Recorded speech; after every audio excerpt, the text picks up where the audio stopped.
अफ़सोसनाक ख़बर वाक़िअ दरिया ख़ान मरी खां दरिया ख़ान मरी वेझो हथियारबंदनि जी फायरिंग में ॿ ॼणा मारिजी विया आहिनि। ॻोठ मुराद खोखर लिंक रोड ते हथियारबंदनि फायरिंग कई आहे, जंहिं दौरान गोलियूं लॻण सबबि इमाम बख़्श मरी ऐं एजाज़ मरी ज़ख़्मी थी पिया। ज़ख़्मियुनि खे गिणती जोगी हालत में नवाब शाह अस्पताल मुंतक़िल कयो वियो, जिते हू ज़िंदगी जी जंग हाराए विया आहिनि। अफ़सोसनाक ख़बर ॾियूं पिया दरिया ख़ान मरी वेझो हथियारबंदनि जी फायरिंग में ॿ ॼणा मारिजी विया आहिनि। ॻोठ मुराद खोखर लिंक रोड ते हथियारबंदनि फायरिंग कई आहे, जंहिं दौरान गोलियूं लॻण सबबि इमाम बख़्श मरी ऐं एजाज़ मरी ज़ख़्मी थी पिया आहिनि। ज़ख़्मियुनि खे गिणती जोगी हालत में नवाब शाह अस्पताल मुंतक़िल कयो वियो, जिते हू ज़िंदगी जी जंग हाराए विया।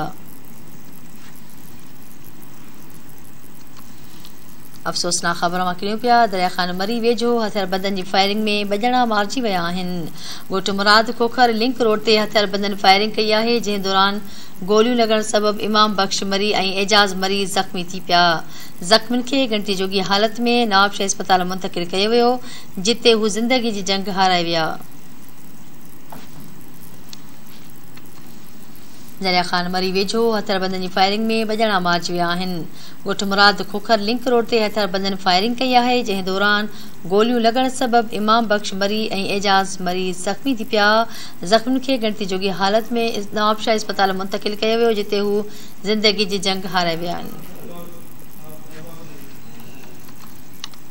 दरिया ख़ान मरी वेझो हथियारबंदनि जी फायरिंग में ॿ ॼणा मारिजी विया आहिनि।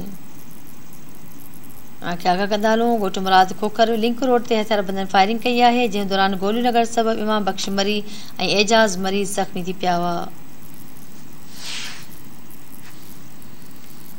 ज़ख़्मियुनि खे गिणती जोगी हालत में नवाब शाह अस्पताल मुंतक़िल कयो वियो, जिते हू ज़िंदगी जी जंग हाराए विया आहिनि।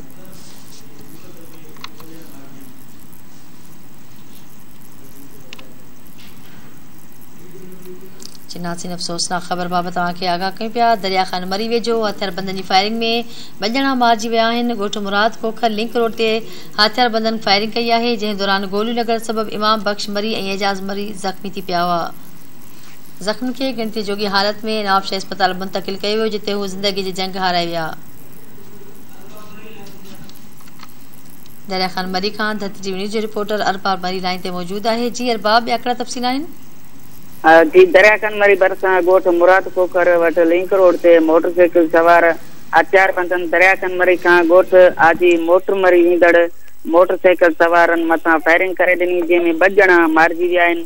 फायरिंग में गोलियूं लॻण सबबि इमाम बख़्श मरी ऐं एजाज़ मरी सख़्त ज़ख़्मी थी पिया, जिन खे दरिया ख़ान मरी अस्पताल आंदो वियो, जितां गिणती जोगी हालत में ज़ख़्मियुनि खे नवाब शाह अस्पताल मुंतक़िल कयो वियो त उते उन्हनि दम धणी हवाले करे छॾियो। ज़ख़्मियुनि जे फोत थियण वारी ख़बर मक़तूलनि जे घर में पवण ते संदनि घर में कोराम मची वियो।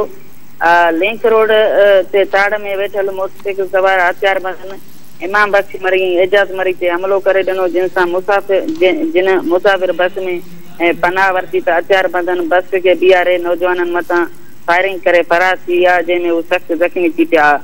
उन्हनि खे नवाब शाह अस्पताल आणियो वियो त हू उते दम धणी हवाले करे छॾियो। उन्हनि इहा मांखे ॿुधाईंदो हलां त वाक़िए जो कारण संदन पंहिंजे ई ऐं मरी बिरादरी जे माण्हुनि सां पुराणो तकरार हलंदड़ हुयो।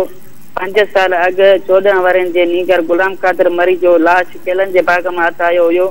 उन सबबि अॼु वाक़ियो पेश आयो आहे। जी ठीकु आहे, वॾी महिरबानी तफ़सीलनि जे लाइ।